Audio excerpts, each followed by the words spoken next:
दुनिया में कोई कर न सका वो कर दिखलाया बाबा ने। अरे जिसको कोई पढ़ न सका वो इतिहास बनाया बाबा ने। दुनिया में कोई कर न सका वो कर दिखलाया बाबा ने। हम मारे मारे फिरते थे सम्मान के लिए लड़ते थे। हम मारे मारे फिरते थे सम्मान के लिए लड़ते थे। नहीं कोई हमको दिला सका वो सम्मान दिलाया बाबा ने। दुनिया में कोई कर न सका वो कर दिखलाया बाबा ने। अरे जिसको कोई पढ़ न सके वो इतिहास बनाया बाबा ने। दुनिया में कोई कर न सका वो कर दिखलाया बाबा ने। अरे तुम्हें जातियों में बांट दिया, तुम्हें आपस में ही बांट दिया। तुम्हें जातियों में बांट दिया, तुम्हें आपस में ही लड़ा दिया। और अब भारत की नर नारी को एक समान बनाया बाबा ने। दुनिया में कोई कर न सका वो कर दिखलाया बाबा ने। जिसको कोई पढ़ न सका वो इतिहास बनाया बाबा ने। अरे भारत जब आजाद हुआ तुम मत समझो आजाद हुआ।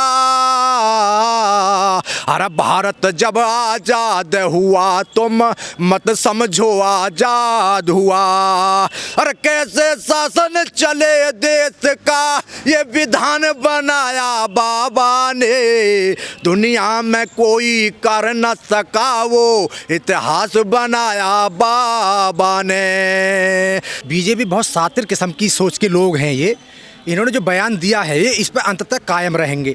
इसी चीज़ के लिए भारतीय जनता पार्टी हो, आरएसएस हो, विश्व हिंदू परिषद हो, समस्त ब्राह्मणवादी हो, ये हिंदू राष्ट्र के एजेंडे पे ही काम कर रहे हैं। और हिंदू राष्ट्र को जो यदा कदा जो बयान देते रहते हैं उसी पे हमेशा से काम करते रहे हैं। और जिस दिन मैं आपको लिख के दे सकता हूँ, जिस दिन इन्होंने हिंदू राष्ट्र बना लिया, इसमें जो शूद्र हैं, अति शूद्र हैं, ओबीसी हैं, ये सभी लोग उसी श्रेणी में आ जाएंगे। इन पर वो ही मनुस्मृति में लिखा हुआ, हमारे वेदों में लिखा हुआ, हमारी सोच में छपा हुआ है, हमारे अंदर दिल में बसा हुआ, वो उसी एजेंडे को ये लागू कर देंगे और उसी पे चलने लगेंगे।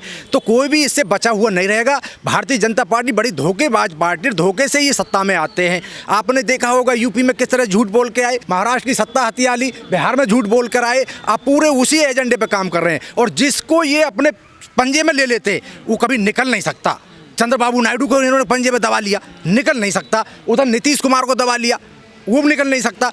काटने की बात किसके लिए कर रहे हैं? ये बांटने और काटने की बात देखो, मुसलमानों को एक बाल बांका भी नहीं उखाड़ सकते।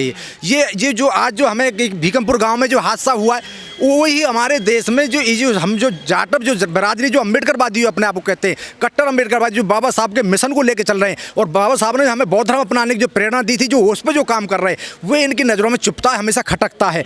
तो ये कभी भी नहीं चाहेंगे कि इस देश के अंदर मुसलमानों को नहीं, दलितों को खतरा दलितों को, मुसलमानों को कभी भी खतरा नहीं रहा। पर इन्होंने तो सदियों से कई हजार जातियों में बांट रखा है। इनकी यही तो इनकी कामयाबी को राज है। यहाँ पे जब ये आए थे, इस समय मुश्किल से 1-2% लोग आए थे। यहाँ पर आके इन्होंने इतना विस्तार इतनी तेज़ी से किया, लोगों को अगर आपस में नहीं बांटते तो शायद ये सत्ता में नहीं होते। हज़ारों साल की कोशिश के बाद इन्होंने यहाँ तक ये पहुँचे। और मैं यहाँ पहुँचने के बाद अब आने वाले समय की आप कल्पना कर सकते हैं कि किसी को भी शिक्षा नहीं मिलेगी, आपको धक्का मार कर निकाल दिया जाएगा, कहीं आपको खड़ा नहीं होने दिया जाएगा। आपको मान सम्मान जो आज़ादी के बाद, संविधान के बनने के बाद, लागू होने के बाद जो आपको सम्मान मिला है ना, वो सब खत्म करने पे लगे और उनको खत्म कर भी देंगे अगर यदि नहीं जागे तो। जिस तरह से अंधविश्वास पाखंडवाद में डूबे हुए हैं और उनके जो कावड़ ला रहे हैं, नवरात्रे मना रहे हैं, और जितने भी अंधविश्वास पाखंडवाद में जो डूबे हुए हैं, वो इनके अंत का कारण यही बनेगा। और ये बहुत जल्दी ये इस दिन आने भी वाला है, आप देखते रहिए। प्रधानमंत्री जी कभी कहते हैं आपका मंगलसूत्र ले जाएंगे, भैंस छीन लेंगे। आप कह रहे हैं आपकी बेटी में, रोटी में और माटी पे खतरा है। देखिए देखिए इनकी जो जो प्रधानमंत्री को ऐसी भाषा बोलनी जी चाहिए। देखिए प्रधानमंत्री नहीं है, वो प्रचार मंत्री हैं, वो आरएसएस से निकल के आए हैं। उन्होंने उसको जिस सोच के साथ बैठा है वो ही बयान देते रहते हैं। और याद रखना, जो ये आरोप दूसरों पर लगाते हैं ना, वो ही इनकी सोच में छुपा हुआ है। ये वो ही बात आगे दूसरों पर आरोप लगा के चलते हैं और इनकी जो सोच है उसी पे एजेंडे पे काम करते रहते हैं, बयान भी देते रहते, सबको जगाते रहते, सचेत भी करते रहते हैं। लेकिन अंधविश्वास, पाखंडवाद, जो इनके अंदर गुलामी जो बसी हुई है, वो उसी के कारण वो मुंह नहीं खोल पाते और विरोध नहीं कर पाते। हम ही तो एक ऐसी कौम है जो हमेशा इनसे लड़ते रहे हैं। आज हम पे जो अत्याचार हो रहे हैं, हमारे खिलाफ जो हमेशा हर जगह जहाँ भी षड्यंत्र हो रहा, हमारी प्रति षड्यंत्र हो रहा है, तो हमें नहीं मालूम है, अगर इस कौम को नहीं दबाया तो हम अपने मिशन में कामयाब नहीं होंगे। अरे बाबा साहब से नफरत क्यों है, हमसे नफरत क्यों है? कि बाबा साहब ने हमको दम दिया, बाबा साहब ने हमको मान सम्मान अधिकार दिया, वो हम उसको हम फॉलो करते हैं, उसी चीज़ को हम मानते हैं। हम बौद्ध धर्म को पूरे देश में फैला रहे हैं, तो नफरत हमसे इसलिए है, ये चाहते हैं कि हम आपकी तरफ इशारा है कि बट रहे हो आप, दलित बांट रहे हैं। बिल्कुल बिल्कुल, ये बटना और कटना हमारे लिए है कि हम एक ऐसी कौम है कि अगर यदि हम पे जुल्म और जाति करेंगे तो हम उन लोगों के साथ जाके खड़े होंगे जो हमारे साथ खड़े होंगे। खतरा हमसे, मुसलमान तो कभी इनके थे ना होंगे, वो हमेशा इनके विरोध में ही रहेंगे। उनके खून में गुलामी नहीं लिखी, गुलामी हमारे खून में लिखी हुई है। लेकिन बिल्कुल, हमें जिसको हजारों साल तक गुलाम बना कर रखा गया हो तो उनके खून में गुलामी तो ही है। आज मुट्ठी भर लोग बाबा साहब के मिशन के लिए लड़ाई लड़ रहे हैं। कौन लड़ रहा बताइए? सभी तो जो आप अभी किसी भी गांव में, किसी भी घर में, किसी भी प्रोग्राम में, किसी भी शादी में जाके देख लीजिए, सब उसी एजेंडे पे चल रहे हैं जो मनुवादियों ने बना के दिया हुआ है। कोई भी बाबा साहब को नहीं मान रहा है, जान सब रहे हैं लेकिन मानने को राजी नहीं है। तो नतीजा हमारी गुलामी के लिए बहुत ज़्यादा दूर नहीं है। इसी को कहते हैं मानसिक गुलामी। जिसके शरीर में, जिसके रगों में, खून में गुलामी बस गई हो, उन्हें कभी भी आज़ादी का स्वाद नहीं पता। उनको जब तक उन्हें आज़ादी की चीज़ का स्वाद ही पता नहीं हो तो उसके लिए संघर्ष क्या करेगा, उसको प्राप्त करने की कोशिश ही क्या करेगा? तो गुलाम है, ये गुलामी सोच रहेगी।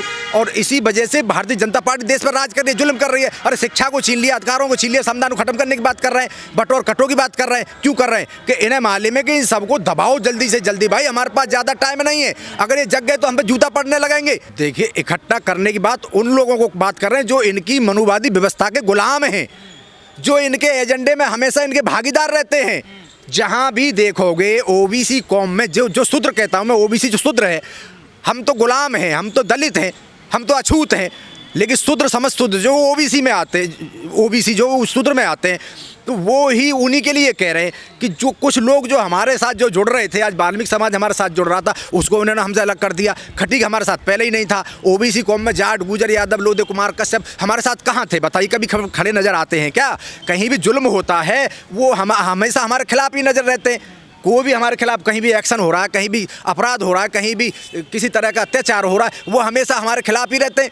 कभी कोई हमारे खिलाफ कोई कहीं घटना घट रही, कोई बोलता नहीं है, मुंह नहीं खोलता। अगर इसी को हम गुलामी कहते हैं। आप तो राजनीतिक रूप से आप लोगों की पार्टियां तो कमजोर हो गई ना। देखिए क्या कर सकती जनता। देखिए, मैं समाज के बीच में आपके लोगों के माध्यम से कभी मैं अपनी बात रख देता हूं, तो ये हमारे समाज के जो लोग हैं इतने वो भी हो चुके हैं कि इनके किसी की सुनना नहीं चाहते। आज चंद्रशेखर हो या बहन जी हो, इन्होंने समाज को बांट के हमको पॉलिटिकल लेवल पर बिल्कुल ख़त्म कर दिया है। अगर हम सड़क पर कितना भी हम हा हुल्ला कर लें, कितनी भी लड़ाई लड़ लें, उसको कोई मायने नहीं होते। पुलिस आपको डंडा मार कभी भी ठिकाने लगा देगी, कभी भी आपको जेल के अंदर ठूंस देगी। आपकी पॉलिटिकल ताकत जब भी ताकत मानी जाएगी जब आप सांसद में, विधानसभाओं में, और जब तक आपकी मजबूती नहीं होगी, असली ताकत वो होती है, आवाज़ वहाँ से उठती है। पर आबादी में तो सबसे ज़्यादा आप ही है ना। देखिए, कमज़ोरों की आबादी होती है, भेड़ बकरियों की आबादी होती है। जंगलों में जाके देखिए, शिकार करने वाली जो जीव हैं वो गिने चुने हैं। देखिए, जिस समय भारतीय जनता पार्टी 2014 में सत्ता में आई थी, देश के अधिकार और संविधान सब ताक पर रख दिए गए थे और मनुवादियों को खुली छूट दे दी गई थी। दबाओ, इनको कितना दबा सकते हो, तो उनको दबाया जा रहा है। जहाँ भी उनके समाज में एक आवाज़ उठाने वाला मिशन का अम्बेडकरवादी होता है ना, उसको हमेशा ठिकाने लगा दिया जाता है, उसको हमेशा दबाया जाता है, या तो दब जाए, अगर नहीं दबता तो उसको ठिकाने लगा दिया जाता है। तो ये जो भारतीय जनता पार्टी की सोच है वो हमेशा उसी एजेंडे पर आज काम कर रहे हैं। और आने वाले समय में ये हमारे लिए और हमारे समाज के लिए, हमारे अधिकारों के लिए, हमारे मान सम्मान, हमारी शिक्षा के लिए बहुत अच्छा कदम नहीं है, बहुत अच्छी सोच नहीं है। हमको जागना पड़ेगा। और मुझे तो ऐसा लगता नहीं कि ये लोग जाग जाएंगे, क्योंकि हम पॉलिटिकल लेवल बांट दिया गया है हमको। बहन जी निष्क्रिय हो चुकी हैं, चंद्रशेखर सड़क पर अधूरी लड़ाई लड़ रहे हैं, तो क्या इसको हम लड़ाई कहेंगे? जब तक हम एक मंच पे नहीं आएंगे, एक संगठन में नहीं होंगे, जब तक हमारा पहला जैसा रुतबा कायम नहीं होगा, तब तक हमारे अधिकारों की रक्षा नहीं हो सकती। चिल्लाने से कभी कोई आपकी मांग पूरी नहीं होगी, चिल्लाने से आपको कोई अधिकार आपका नहीं बचने वाला, संविधान नहीं बचने वाला, शिक्षा नहीं बचने वाली। चिल्लाने को कोई मायने नहीं होते।